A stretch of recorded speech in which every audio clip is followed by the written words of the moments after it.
Search দেওয়ার পরে যে প্রথমে যেই লিঙ্কটি আসছে এটিতে আপনারা ক্লিক করে দিবেন।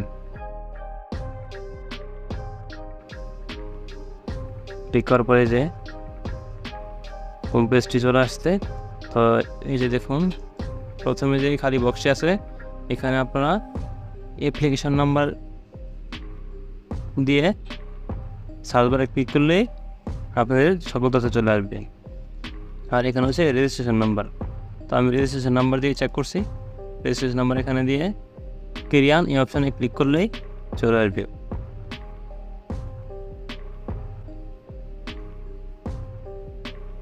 এই দেখুন চলে আসছে।